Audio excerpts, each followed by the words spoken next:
Fala pessoal, chegou aqui esse tripé da Stanner. Stanner, comprei também no Mercado Livre, acabou de chegar. O microfone chegou mais cedo e chegou esse aqui.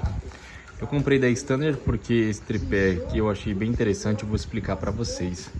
É um tripé pequeno pra porta de loja. Eu até abri ele aqui pra ver o tamanho, né? Mas já veio do Mercado Livre.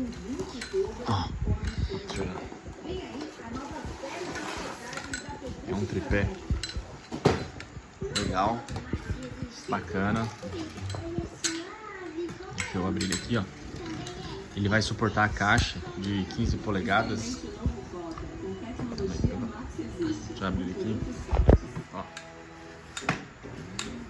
Ele tem 1,60 de altura, mais ou menos. Ele tem aqui, ó. Tem a curação. Ele já vem com o chaveirinho da Stanner, tá vendo? Eu achei muito da hora isso. Você vai colocar.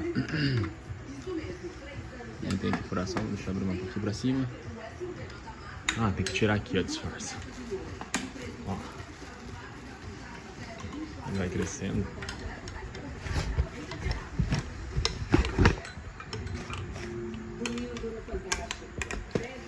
Ó, a gente tirei aqui. Travou, olha, é um tripé da base pequena, dá uma cerâmica mais ou menos, tá vendo? Por que eu decidi esse tripé pequeno? Por conta, às vezes, na porta da loja, as calçadas são pequenas. Então a gente pensa nisso também. E aqui, ó, em cima, ele vem a outra base. A gente coloca aqui. A gente vai colocar aqui, ó.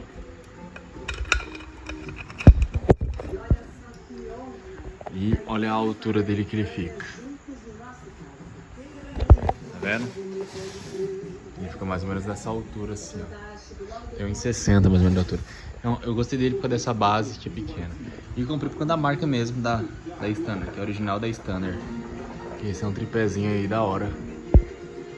Pra gente trabalhar na porta da loja, que chegou esse inbox. Pode comprar.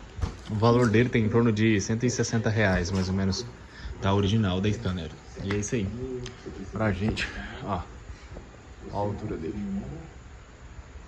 Tá vendo? Aumenta a caixa, eu vou mostrar pra vocês junto com a caixa que vai chegar. Fechou?